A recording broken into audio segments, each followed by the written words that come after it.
thing here, I think, is that there are really two dimensions we'll be talking about. One is expanding the kingdom, and expanding the kingdom is obviously having more saved people. And I think we all understand that part pretty easily. And the other part is improving God's kingdom. And I think if I give you a simple phrase for that, the simple phrase I would give you is that we're talking about making God's people who are now saved more fruitful in doing things, for Him. So, and I'll be talking about each of these concepts in more detail as we go into the presentation. So, if I could have the next slide, please. Great. So, there are many dimensions of fruitfulness. I'm going to focus on 5 of them today. And I'm going to talk about each of them in more detail, but I just want you to see what the 5 are. And I'll just explain a little bit about why these 5 are being selected. The spiritual dimension is obviously important because God is spirit, and He created us to be spiritual beings too. So we share that with God. So obviously, if we're not being more spiritually fruitful, we're missing a pretty fundamental aspect of our own natures, and also our own ability to relate to God. The second one is the moral side, and obviously, as we are saved, the Holy Spirit enters into us, begins to transform us, become more like Jesus, and that should turn into more moral behavior and less immoral behavior, at least for us, and then hopefully our example, our own actions, will have somewhat of an influence on those who aren't saved. Third dimension is health. If people, now we look at the individual callings, if people don't have the health they need to do their individual calling, then they're not going to be able to accomplish that. So we may have to enhance what's available to them so that they can be fruitful in that way, as well as somewhere along the line we have to be sure they know what their calling is. Then the fourth, emotionally, we're living in a world where emotional crises are quite common, all too common. And one reason is that the frequency by which people experience or observe traumatic events. And it's now pretty well established by researchers that if you have experienced or seen a traumatic event, such as often happens in the crime-ridden parts of America, and I'm going to be, I want to comment here for I know a lot about being a lay Christian. I don't know very much about being a pastor. So I'm going to be describing things here that you're going to have to tailor into your own experience and make your own judgments about. So I'm going to be describing possibilities here. So I don't want you to feel as though this is something where these are answers that are going to fit 100% the way I describe them to your situation. So I apologize if at any time I give a different impression than that. Then in this emotional side, it turns out that most societies, and I'm sure yours is no different, it's certainly true in the United States, don't have the resources and are not putting the attention into healing these people who had these experiences. And I'll just tell one small story from a high school that I visited in Rhode Island. These were young people about the age of 15, 16, and 17. And they were all about to drop out of school because they had such poor grades and poor attendance. And they were given the chance to come to this special school, and which was free. It was donors were paying for it, but their parents had to get them there, and their parents had to persuade them to want to come. So these were dedicated parents. In many cases, they were single parents. And they got them there, and they were trying to get them off the streets, basically. The streets are a very dangerous place in their communities. And as I spoke with these young people, one of the things that they told me was that each of them had observed someone being murdered by the time they were 12 years old. either knifed to death or strangled to death or shot to death. And that from this horrible experience, they had drawn the conclusion that they would not live past 16, that would happen to them. And as a result, they had decided there was no point in going to school. There was no point in behaving well. There was no point in preparing for the future because they were only going to live 4 more years at most. When they got to be closer to 15 or 16, then their minds began to open a little bit to the fact that they might survive this. But this is the kind of horrible mentality we're dealing with. So the people who experience depression, the people who are addicted to alcohol, the people who are addicted to drugs, in a very high percentage of the cases in America, have had one of these kinds of traumatic experiences. With women, it's often includes rape, of course. And these are things that people just don't heal from. I remember going to a homeless shelter. It was only for women. I do a lot of work with homeless people. And the women had to decide whether they wanted to let me come in the shelter because they've been abused, beaten, other bad things done to them so often by men that it made them tremble to be within 50 feet of a man. And the fact that I was a man would be so terrifying to them. So it was quite a large church, and they were sure that I was not going to do anything bad to them. So they said, well, if I would stay in the far corner, which was about 150 feet away from where they were, it was all right if I came in, but I had to come in by the back door so I would not get close to it. So that's the kind of emotional pain that people are going through. There will never be enough psychologists, there'll never be enough drugs, there'll never be enough things to deal with that. So we're going to have to use godly resources to do this. We're going to have to use love, kindness, understanding, and addressing these things. And these are going to have to be addressed through the church because nobody else is going to take this seriously. Then finally, we have physical resources. There are obviously some things that you just can't do very well without certain physical resource.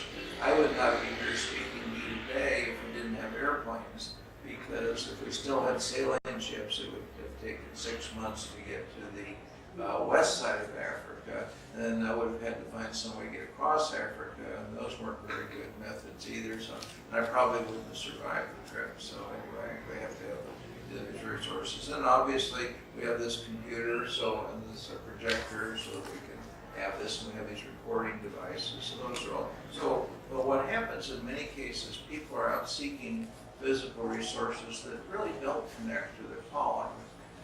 They really are just there because they provide some personal satisfaction or some personal enjoyment. And there's nothing wrong with that, but we don't want that to get in the way of developing the physical resources that are essential to the callings. And so we're going to change the priorities of developing the physical resources. So we're focusing on the resources. Ready for the next slide, please. It's not just the churches who have to improve the nation. The individuals are obviously the core of this, because the non-believers, we have to get them to want to improve as well as the believers. But certainly churches are going to be a great help to the believers, because people are used to the notion that the church is the place where you get godly advice to work on the right things. And my experience when I've been in Africa is if you talk to a believer and their pastor asks them to do something, they take that very seriously. They may or may not do it perfectly, they may or may not do it right away, but they take it very seriously. It's not a casual thing at all. And in many cases, they're going to do their best to follow that. So you have a lot of potential influence. Next is going to be ministry. So in other words, these will be places where it's more than one church involved. But of course, this could include where several churches get involved and just want to coordinate things. In other words, if you want to develop a discipleship course, each church doesn't have to do that. You could get together and each do 5 lessons, something like that, on different topics, and make it easier. So there are a lot of efficiencies involved. But in many cases, these ministries are also not plugged into focusing on enhancing these measures of fruitfulness. Then we have all these nonprofit organizations, which again usually are referred to as non-governmental organizations here. And they often have secular agendas. Some of them are religious organizations, but even religious organizations, I was struck, I won't mention the name of it, but it's an organization that I've worked with very closely for a long time. And it's one that you know, the church I'm involved with has been involved with for a long time. And I was really astonished to see that, they do lots of good work in fruitfulness. Up until quite recently, they did absolutely no work at all witnessing. And yet they're often working with pastors who have very little theological training, pastors who may not even have Bibles, and who are relying on this organization for much of their training. And it would be an obvious thing for them to, as part of their curriculum, to teach people, you know, how to witness properly, and they had not done that. And as soon as they began doing it, there were, you know, great fruit began to come. Lots of people were getting saved, and they could have been doing that for decades sooner. And I think many of the Christian organizations have a similar issue. They're so focused on the physical that they're missing, you know, the spiritual side of fruitfulness.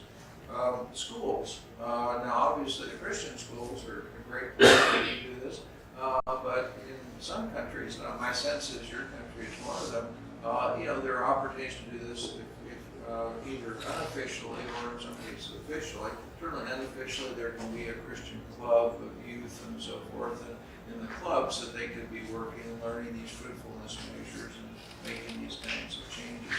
Again, they're going to need support from the churches or from ministries, or they're going to need support from someplace, because young people just don't know that much to really do those things yet. But many of them have a heart for God, and hopefully. I was saved at around 13 or 14, and many of them were saved early enough that they now are ready to get on the walk. Voluntary associations, a lot of times people have a common interest. It might be in football, or it might be in all kinds of things. But sometimes that interest can also be connected to another godly purpose that will increase some fruitfulness. For example, one of the things that I've often seen these organizations can do is that they may have a desire to, well, say they want to give back to the community. Well, they don't really usually have in mind how they might give back to the community. So we as Christians could give them some ideas, including things that would assist in fruitfulness development that are consistent with their purposes. So there's another place you can affect. Something that is becoming very important in other parts of the world. I heard an example just last night about a young woman trying to do this here in Tanzania for social enterprises. What these are organizations that emphasize doing good first. And then they try to earn enough profit so they can continue to do good. So profit is a secondary thing. And these organizations often are picking objectives of what they mean to do good, that they're disconnected totally from fruitfulness. So once again, we can kind of educate them, whether Christians, or just to help them see the practical implications if they're not Christians of working on some of these fruitfulness measures. Businesses. People traditionally have thought that businesses are all about profit, and they are, and yet increasingly businesses around the world are taking on some non-profit activities. And there was a quite interesting example of this in Bangladesh, where there's an organization there that is not a Christian organization called the Grameen Bank, and the Grameen Bank has been a pioneer in micro-lending and also in teaching people how to start businesses and be responsible members of the community. They've done a very good track record of this and taught many other people to do it. But the Grameen Bank, some of their biggest successes have been in encouraging entrepreneurs to do things. And for example, Bangladesh has a bigger penetration of cell phones than most African countries do. Yet Bangladesh is a bigger country than many of those same African countries. And the reason is the Grameen Bank taught people how to start businesses using cell phones. and made it easy to finance purchase of those cell phones and starting up those businesses. So that's an example of things that can be done. But traditional businesses, in this case, this was a yogurt manufacturer in France, Groupe Danone, makers of Danone yogurt, and they were very concerned about the nutrition of young people in Bangladesh. A lot of the young children were not getting proper nutrition, so they were developing their brains, their bodies, and the yogurt would be a good solution, for that, for a variety of reasons. And so the people